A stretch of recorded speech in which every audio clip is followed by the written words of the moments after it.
Imagine this, years have passed. He's been in other relationships. He's moved cities, changed jobs, even grown lines around his eyes. But at 3 a.m., when memories stir, her face plays in his mind like a film he can't turn off. Not the one he expected, not the one he should remember, but her. Why does that happen? What invisible forces make one woman etched into a man's psyche above all others? Today we dive into psychology, neuroscience, and stories to reveal the surprising truth. It's not about beauty, or timing, or even love. It's something deeper. 1.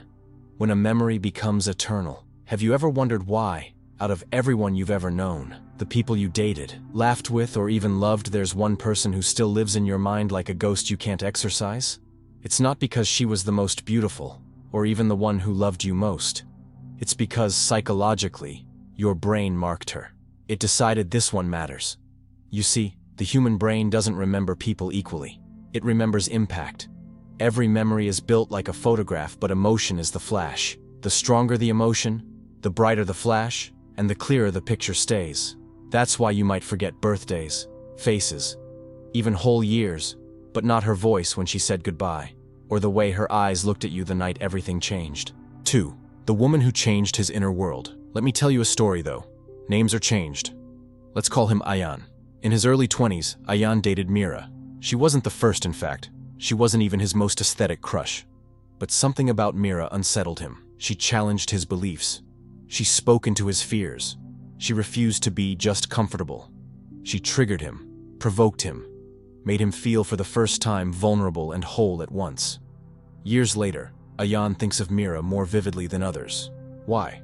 Because she became a turning point. She was the pivot in his internal life, the first to pull him out of complacency. She didn't just share his world. She cracked it open.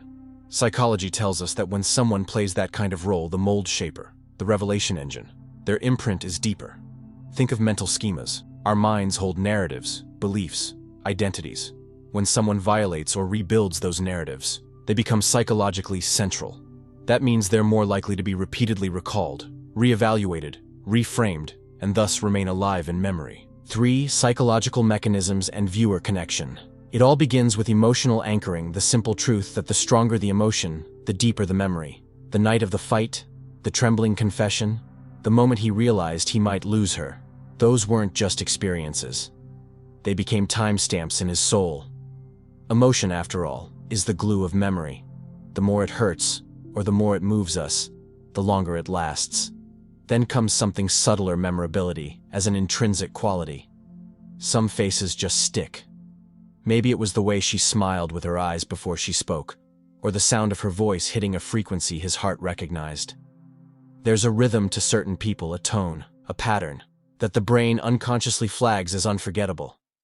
But emotion and beauty alone don't create permanence. There's also elaborative encoding, the way our minds weave stories around people. He didn't just store her face, he stored the sound of her laughter echoing down hallways, the words she whispered when she was half asleep, the little secrets they promised to keep.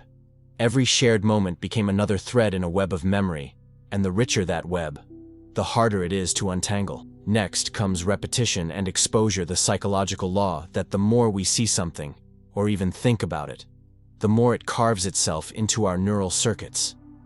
Every time he scrolled through old photos, replayed old conversations, or simply thought of her, he was unknowingly rehearsing the memory, keeping it alive, refusing it the chance to fade. And then there's what I like to call the central node effect, that moment when one person becomes the axis around which your identity quietly revolves. She wasn't just someone he loved. She was the one who changed his perspective, reshaped his beliefs, maybe even redefined what love meant to him. Psychologically, that makes her a core memory, a turning point his mind uses to measure everything that came after. But memory isn't a photograph. It's a painting constantly retouched. Through memory bias and reconstruction, every recollection becomes a rewrite. Over time, the edges blur, the colors soften, and the mind fills in the blanks with meaning. The version he keeps of her isn't perfect. It's personal. It fits the man he is now, not necessarily the man he was then. Finally, the positivity bias, also known as the fading affect bias, works its quiet magic. The brain has a tendency to let the pain fade faster than the pleasure. The arguments, the disappointments. The ugly endings, they dissolve first.